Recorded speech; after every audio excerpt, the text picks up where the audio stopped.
Peggy 18. People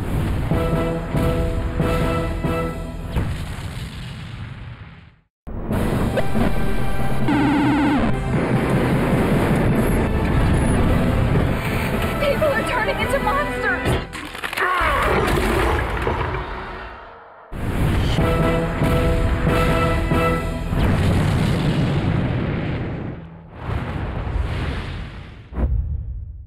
It was in 1991 that we created Duke Nukem and released it to the world as a side-scroller, and it was a huge hit.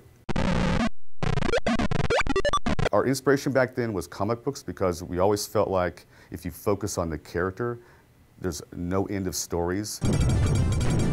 Duke does it his way, and his way is very entertaining. It's a wild thing.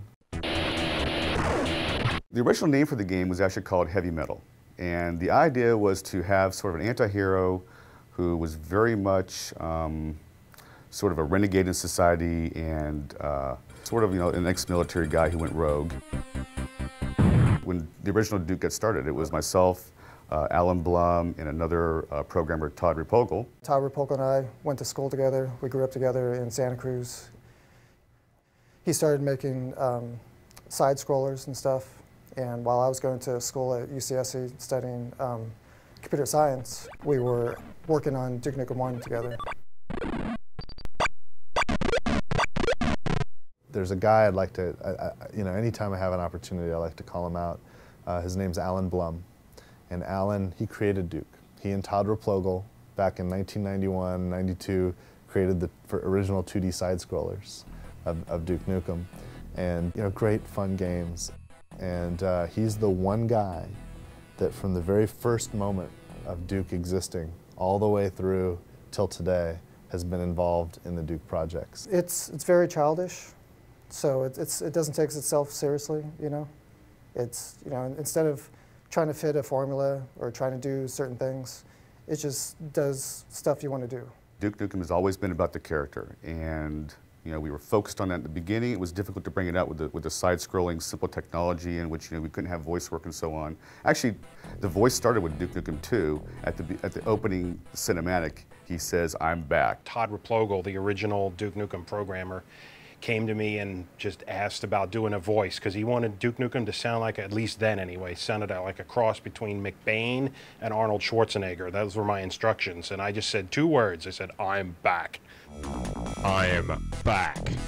The original Duke that Todd and I were working on didn't really work well, and when George joined the company, he actually spent several nights kind of redesigning, and back in those days, it's like, it was EGA and very pixelated stuff, but he gave Duke his little smile and gave it the yellow haircut and everything, and kind of really made the character look the way he still looks today. What? Did you think I was gone forever? Too long. We've waited too long, frankly. And I don't know if there's anything that could live up to the idea of 15 years of development, but this is absolutely a worthy successor and a worthy sequel to the game. I think that this is what fans have wanted to come out, and it's finally come out. I can't be more excited. If you're a Duke fan, and especially you're one of the fans that hang out on the 3D Realms forums for all that time, refusing to give up, refusing to, give in to the naysayers or whatnot, you're going to have a blast with this because it is a hell of a lot of fun.